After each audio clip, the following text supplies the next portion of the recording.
A new global study is laying waste to the supposed purity of most bottled waters.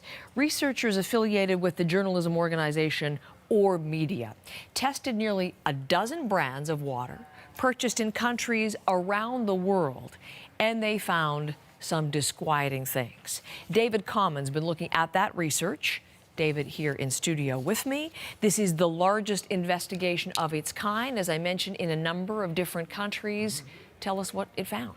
So what they did is they went to a number of countries, Asia, North America, South America, Europe, and they pulled bottled water that was available on the shelves and sent it to a lab in New York, had it tested, and they were looking for microplastics. Those are extremely tiny pieces of plastic, the thickness of a human hair. And in many cases, they found them. In fact, in 93% of the bottles that were tested, brands that you know, Aquafina, Dasani, Nestle, the list goes on and on. So international brands and not any brand in particular. Wow. No, yeah, all sorts of brands. In 93% of the bottles they tested, they found these microplastics. Now, in some cases, they were very, very tiny amounts. In some cases, they were thousands of particles in a liter of water. The average bottle would be about half a liter. So it gives you an idea that there can be a significant number of them actually out there.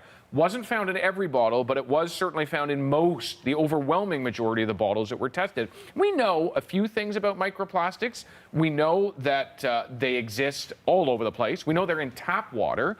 We know that because Orb Media, this same group, actually did a test of tap water in many countries around the world. What they found is that there's actually less in the tap water they tested than in the bottled water they tested, which really is interesting to us because of the whole purity talk that goes on around bottled water. Did they determine how the microplastics get into the water in the bottle? They didn't look at that specifically, but they do have a few theories, partly because of the microplastics that they could identify, it is in many cases the same type of plastic as it is from the cap of the water bottle. So perhaps, we don't know this definitively, perhaps when that cracking open happens, these tiny little particles fall away. Now, is there any danger in that? That's of course, the next big question. And the answer is we don't know definitively. We know that these plastics are so small that they could probably pass through your gastrointestinal tract, that essentially they could get into your bloodstream, which means they can stay in your body. And we also know that plastics in general can absorb chemicals that could be harmful to our body. We didn't look particularly at what these plastics contain. They really are tiny, and that work has not been done.